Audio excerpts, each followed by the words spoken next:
So should one job be enough in Hawaii? I know we read these on the signs when typically people go on strike, but it's something that I've been thinking about for a very long time for this YouTube channel. I just didn't have the time to really sit down and write my thoughts, but finally, recently, I did have some time, and I just wanted to share this idea that should one job be enough in Hawaii? Because while the politically correct answer is, of course, one job should be enough to live in Hawaii, it's never really that simple. Now, obviously, this discussion could apply to a lot of different places, but I want to talk about specifically how that phrase would apply here in Hawaii. And just a disclaimer, I'm speaking as someone who is fortunate to just have one job here in Hawaii, but it wasn't always that way.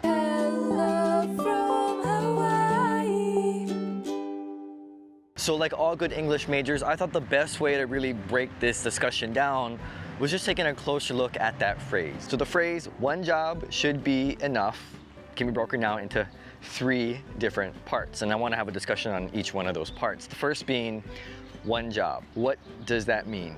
Does that mean one full-time job, like 40 hours a week? Does that mean any type of job, which could be part-time hours, 10, 20, 30 hours? Like, what exactly does one job mean? Are we talking about manual labor? Are we talking about more office work or clerical work? And then what about things like parenting or caregiving? Because let me tell you, as a young parent with 2 young kids, sometimes parenting feels like 10 jobs. and it can be tough at times. On top of that, someone who does a YouTube channel here, I'm doing like 6 or 7 different jobs. It's not as simple as just I show up here on camera and then the videos just magically complete themselves. And so if one were really to believe that one job should be enough, well, what exactly constitutes that one job? I mean, what if I just want to work 1 hour a week? And that's my one job. Should that constitute being enough to qualify under this idea of one job? So for those who do believe that one job should be enough, I think it's actually quite important to define what that one job means. And that doesn't even consider the fact that some people don't get full-time hours. And so to make a 40-hour work week, they have to kind of stitch together maybe 2 or 3 different jobs. So is that considered one job? Because I remember those times when I had to stitch together multiple jobs, even just here locally. This one summer I worked at Bayview Golf Course in the morning from like 5 a.m. to about 7:30 every single day, no holidays. And then I'd go to my summer fun job. And I have to do that from about 7:30, 8 o'clock until maybe 2 or 3 in the afternoon. The Bayview job was part-time, whereas the summer fun job was supposedly full-time. But I had to work both jobs because I needed the extra money. Besides, I wanted to go play golf for free. But I do think that it's very important to define what one job means. Because ideally, you'd have one employer who could offer you 40 hours a week, have all your benefits, and maybe that's what they mean by one job. But the thing is, not everybody qualifies for jobs like that, and some jobs don't require 40 hours a week. So I don't know where those exemptions would be made in this type of thinking. So not only does one job, I think, need to be better defined in that statement, but should be. That's probably the toughest thing to talk about, because I think when we talk about should be, it is more about fairness. It's what should be, but may not necessarily be, because, well, life is life. And so as we're talking about jobs here locally, are we then saying that all jobs, no matter what your qualifications are for that job, or maybe student debt, or even experience, all that does not matter, because all the jobs should be compensating at a minimum base level, whatever that may be? And I would assume that minimum base level would mean that it would be enough to cover someone's basic cost of living. And so in the same light, are we saying that someone who has one job, however we define that, that person should be able to afford to live in Hawaii? Let's say they graduated from high school and they're working. That person should be able to afford to live here versus someone who's had, I don't know, graduate school work or experience. Maybe they've worked in that field for several years.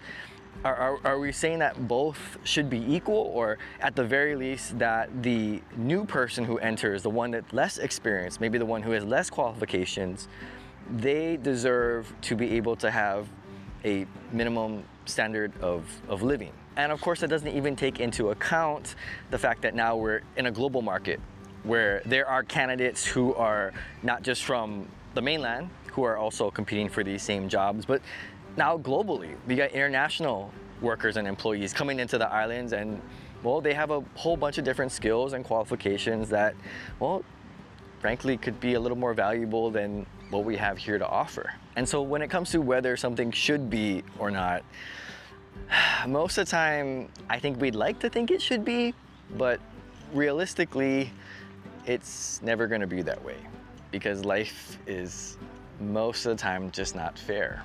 And I don't think you can expect to hold this standard to apply to every single person, to every single circumstance, because that's just not how it works. We all have certain advantages and disadvantages. I mean, you better believe some of these kids who grad from private school, they have certain advantages. They have certain connections that us public school kids, we just don't have. And a lot of people are just given certain opportunities, and not everybody takes those opportunities. There's risks and rewards, and oftentimes you get rewarded if you take that risk. And if you decide not to take that risk, well, it sort of limits some of the rewards. And again, this is probably the hardest thing to make an argument for or against. When we talk about fairness, again, ideally, we want everything to be fair, but we know that's not how it works.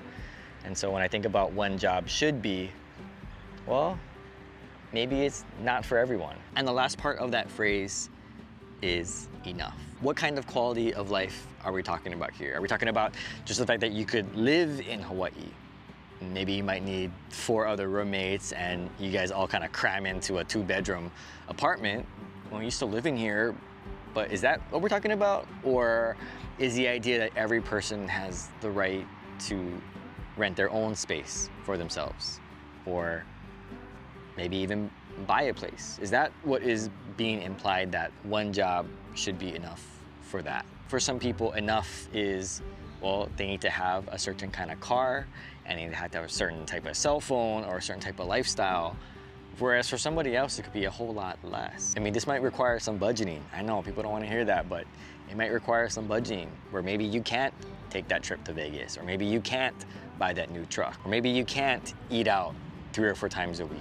I mean, for most people, what is enough? I remember when I first graduated from college and one of my friends got offered a job down in Denver, and I think they got like about $45,000 as a salary. And I thought, oh my gosh, they're rich. I'm like, if I could get a job that earned $45,000, I'd be happy. And then I moved to Hawaii and I got a job, and my starting pay was over $45,000. And I thought, wow, I must be rich. And then you start paying for stuff and things get a little more expensive, or you want to buy new things. And all of a sudden, that amount is never enough. And so you get another raise and you're like, wow, I'm so happy and satisfied. And then it passes, and then it's never enough. And I always thought for me, oh, if my salary was ever $100,000, that would be enough. And I'm quickly realizing that it's never going to be enough. And so I'd caution really anyone who really buys into the idea that one job should be enough, because that enough will never be enough. Because unless you're really content, or you have self-discipline, or you're not hungry for more, which I think is just in our human nature, but if you can tame that feeling, then maybe it will be enough. But for everybody else, including myself, I found that it's usually never enough. And the last part of this is in Hawaii. So one job should be enough in Hawaii. And that last part, it's so important. Now again, my opinion is not quite yet formed on this one, but one of the things that I've realized as I've gotten older over the years is this right that I may feel that just because I grew up in Hawaii, I should get to live in Hawaii. And I think that type of mentality has changed over time. Because when I was younger, I just assumed, oh, because I grew up here, I should live here, right? I get a spot, like reserved, I get a spot. But as I've gotten older, I've had to pay my own bills. I've realized that living in Hawaii is a privilege. Now, to people who are outside of Hawaii looking in, they may be like, well, of course, like to live in paradise is a privilege. But to somebody who grew up here and you kind of grow up in all of this, right? This is just your home. You don't view it that way. And I realized I didn't appreciate it as much when I was a lot younger. And so now that I've had to work, now that I can see how much things cost, paying the bills, paying the mortgage, all the things to survive here in Hawaii. Now that I understand that more, now I'm starting to see that it is a privilege.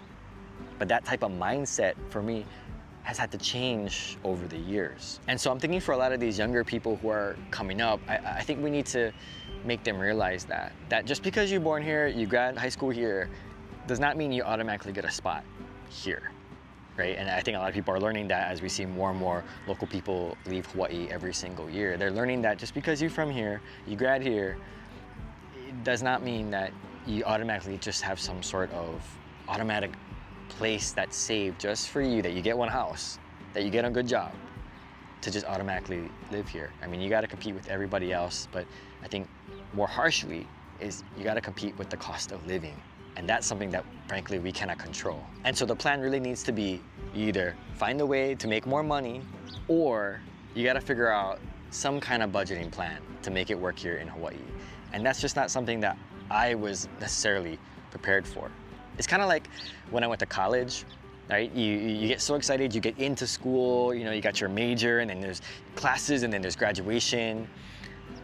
But nobody really tells you how you're gonna pay for it until you're gone, until you're done with school. And in that same way, nobody really tells you how you're gonna pay for life here in Hawaii. You grow up here, you just assume all your family's here, that it's somehow just, you're right, yeah, I'm just gonna be here.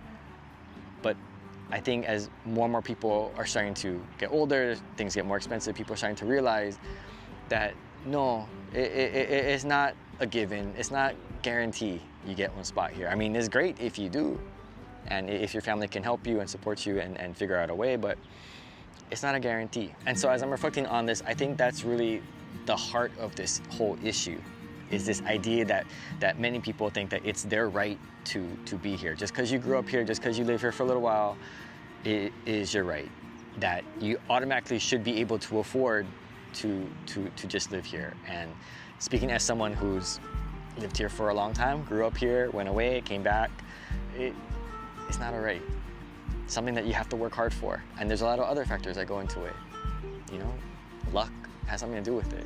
Your family, connections, things like that. But when I think about one job should be enough in Hawaii, I mean, ideally that would be great, but we all know that that's not true, and that for a lot of people it is not like that. And I think as generations get older and older here in Hawaii, it will matter less who your father and mother was on whether you deserve a place here. And I hope that as the generations get older and older, we realize that it's such a blessing to be able to live here. It's hard, absolutely it's so hard. I can go sell my place, go mainland, buy a huge house, and be all set. But to live here is really special. And I try not to forget that. Because in all the traffic, in all the busyness, in all the raising kids and all that kind of stuff, sometimes we forget how special it is to really be here.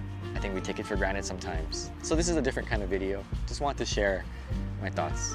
And again, these are sort of incomplete thoughts, but just something that I've been writing about, journaling about, thinking about, and I've had this in my mind for a very long time. And I figure, why not? There's no strike going on right now, but there will be. And again, people are gonna bust out the signs at that time, and I'm gonna look at those signs and I'm gonna think, yeah, it would be nice, but that's just not how it works here for everybody. And I don't know how we fix that, but again, I think the idea is that it comes from just this feeling that a lot of us have growing up here, that we deserve a spot to be here. I don't think anything is quite as deserved as that, but maybe I'm wrong. Thanks for watching, and aloha. Hello, hello.